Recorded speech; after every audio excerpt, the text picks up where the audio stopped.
Welcome to my podcast. I'm the Laughing Philosopher. Life is complicated. You are complicated. Everything seems to have been figured out, except how to live a happy life, guided by wisdom and reason. What does it mean to be a good person? What is love? Who am I before I was told who I am? Why haven't I found myself yet? Why do I have regrets? Is this a just world? Almost from the moment of birth, we've been told how to behave, how to fit in, and how to fulfill other people's expectations. We grow to fear that we will lack importance or cease to exist in the lives of others if we think for ourselves and question the rules and roles that we've been told define us. Only when wisdom and reason removes this illusion can we live authentically in the world around us and become our real selves. Episode number 46. Are you a good person? To be an exceptional person, one must live an exceptional person's life. If there is one indisputable lesson to be learned from the lives of exceptional men and women, it is to think and reason for yourself. Jesus wouldn't be Jesus if he had just followed the crowd. Socrates wouldn't be Socrates if he had just believed what he was told. If Simone Weil didn't think for herself and shine a light in the inconvenient places where other people feared to go, then God would still be alone. Isaac Newton and Albert Einstein accepted nothing that did not agree with their own reason and their own judgment. All my adult life, I have listened to countless sermons in my church, the Catholic Church. I've been told to believe. I've been told to have faith. I've been told to be patient. I've been told to obey. I've been told to endure. But not once have I been told to think for myself. Yet Jesus didn't just think and do as he was told. Jesus didn't just follow the crowd. Jesus made up his own mind. And if you haven't learned this from Jesus, then you've learned nothing. Now, pay close attention. In 1953, in a series of experiments, psychologist Solomon Asch documented the power of conformity and group pressure to extinguish our ability to think for ourselves. 4 volunteers were told that they were participants in a vision test. They were first shown a straight line of a certain length to the left, and to the right, they were then shown several lines of varying lengths. The subjects were asked to choose the line on the right that matched in length the first line. One of the lines on the right was identical in length to the first line, and the other lines were way off by many inches. So the correct answer was clear and obvious, and the other answers were just as obviously wrong. However, all but one of the 4 subjects were actors and Confederates of Dr. Asch. The Confederates were instructed to give the same obviously incorrect answer. So, did the test subject think for himself or herself and go against the crowd? The crowd that was clearly and obviously wrong? Well, whenever 3 of the Confederates gave the same wrong answer, then 1 out of 3 test subjects, 1/3, followed the group against his own better judgment and also gave the same incorrect answer. Sound familiar?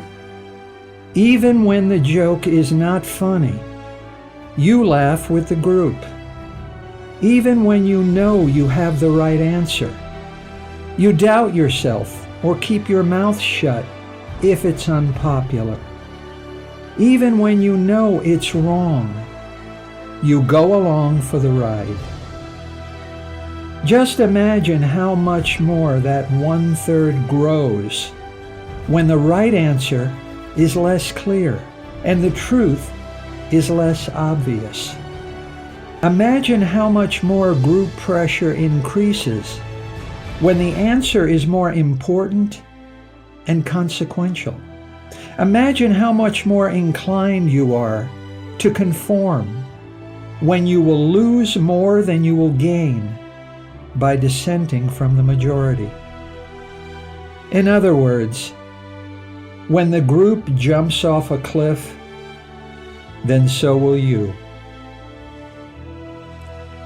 Everyone thinks of himself or herself as a good person. In order to choose to go on living, this core belief is as necessary as air. That's why you are so surprised and so confused whenever bad things happen to you. A good person. Inevitably, you are tested, and only then do you find out how good you really are. Until you are tested, you never really know. Just ask Peter. He denied, not once, but 3 times, that he had ever met Jesus. Again, pay attention. Psychologists John Darley and Bibb Latané in 1968 conducted an experiment to answer the question, how good is the Good Samaritan? The psychologists separated a group of subjects in individual rooms connected by intercoms. As the subjects engaged in conversation with 1 or more other people, one of the subjects, an actor and confederate of the researchers, faked a severe epileptic seizure.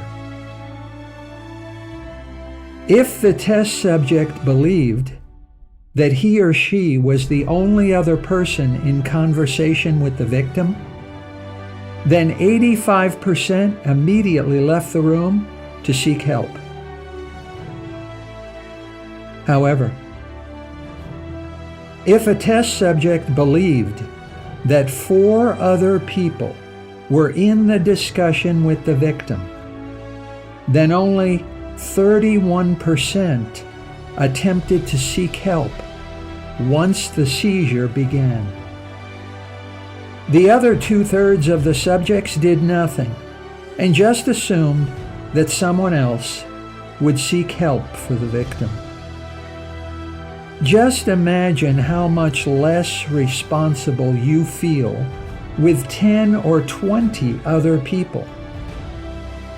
And so does everybody else in the group. Just imagine if you know that nobody is observing you. Just imagine if the person in need is a stranger or an enemy. In other words, the Good Samaritan is not as good as he believes he is. When he or she is tested, the Good Samaritan just needs the slightest excuse to turn his back on the suffering of others and do nothing. Just like Peter. Does Christianity make a difference? Are you a better person? Is your community and your society a better place because of the influence of religion? Let's find out. In 1973, psychologists John Darley and C. Daniel Batson conducted an experiment to test whether Christianity has a positive effect on helpful, altruistic behavior. The test subjects were a group of seminary students preparing for ordination in a Christian ministry. One half of them were assigned to author and deliver a sermon on the virtues of the Good Samaritan. The other half were asked to give a sermon on job opportunities in the priesthood. Both groups were given differing amounts of time to prepare their sermon and then to travel way across campus to another building to deliver their speech. Some subjects were intentionally pressed for time and were in more of a hurry, and some were not. On the way across campus to give their sermon, the subjects were forced to encounter a person slumped against a wall in a filthy alleyway, barely able to stand up, obviously injured, and clearly in need of help. The injured stranger in need was an actor and a confederate of the researchers. The result of the experiment was that the subjects who had studied the Good Samaritan story and prepared a sermon on how Christ-like it is to stop and aid the needy did not stop to help the injured stranger any more often than the subjects who had prepared a speech on job opportunities. If pressed for time and in a hurry, only 10% stopped to help the needy stranger. Only 10%. Even when they were on their way to give a sermon on why Jesus wants us to stop and help the needy stranger. And these were seminary students. In other words, it's less demanding and more convenient to lecture other people on why they should behave like Jesus' Good Samaritan than it is to spend the time and go through the trouble to actually touch a filthy, homeless person yourself. Jesus was a busy person. There are many stories of him doing many different things. He was a teacher, a philosopher, a revolutionary, and a criminal. Yet, there is not one story of Jesus inflicting or attracting harm to another person. But his followers? Well, that's a different story. And here it is. In 1961, Yale University psychologist Stanley Milgram conducted a famous experiment to test how far an ordinary person will go to obey an authority figure. The test subject was told that he or she was a researcher and that his job was to give a memory test to another subject in another room. The test subject was told that whenever an incorrect answer was given, then he was to press a button that would deliver an electric shock to the subject in the next room. The test subjects believed that the electric shocks were real. The shocks began at 45 volts and increased in severity with every wrong answer. Each time the button was pushed, the subject in the next room would increasingly shout, scream, plead, and beg for the test subject to stop. Actually, the shocks were fake, and the victim was a confederate of the researcher and an actor. At a certain point, many of the test subjects began to question the experiment and wanted to stop.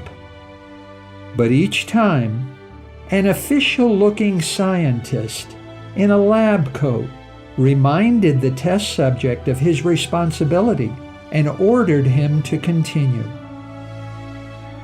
Most of the test subjects followed orders. They continued to deliver shocks of higher and higher voltage, despite the victim's screams, and even after the victim began banging on the walls and pleading about his heart condition.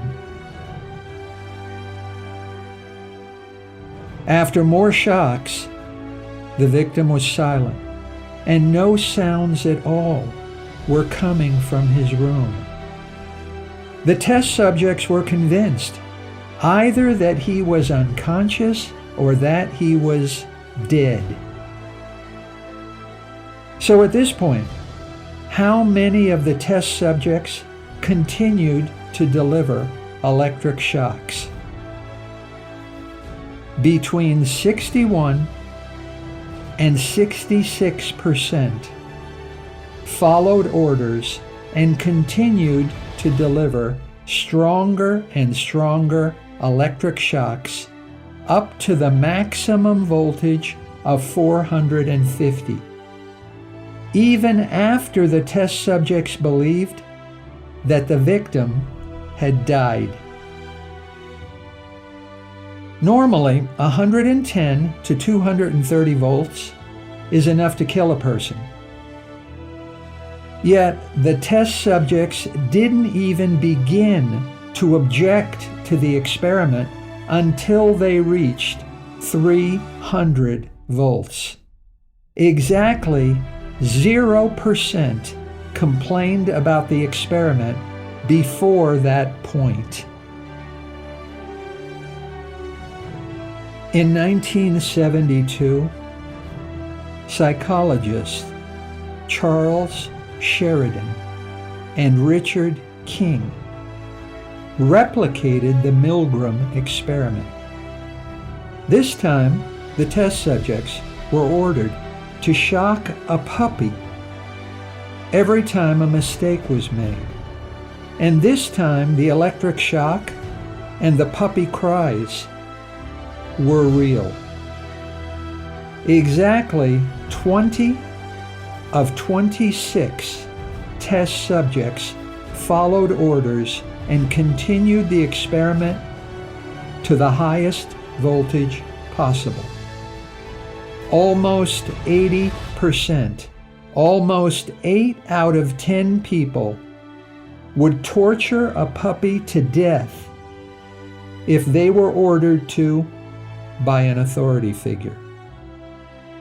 They would torture a puppy, they would torture you, and you would probably torture them. That's the power of an actor in a plain white lab coat to force obedience and conformity to authority from an ordinary, decent person and extinguish a lifetime of morality. Just imagine the power of a police uniform wearing a badge and a gun. Jesus doesn't seem to make much of a difference. We fail to think and reason for ourselves. We follow the group even when we know the group is wrong and even off a cliff. We ignore the suffering of others if it's inconvenient and do nothing if it's convenient. We deceive ourselves that if we don't help, then someone else will, even when we know it's a lie. We prefer to obey authority and follow orders, to do what we know is evil, rather than to refuse. Think for ourselves and do what we know is right.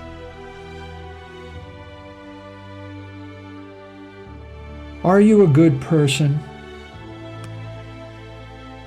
You are probably not as good as you imagine you are. And you are probably as bad as you imagine people who are different from you and your tribe.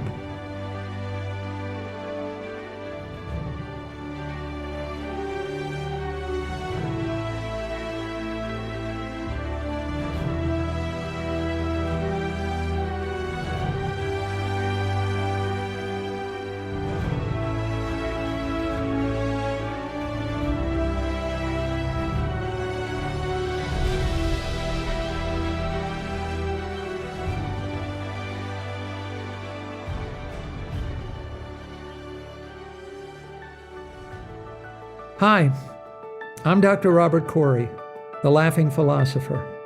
Thanks for listening to my podcast.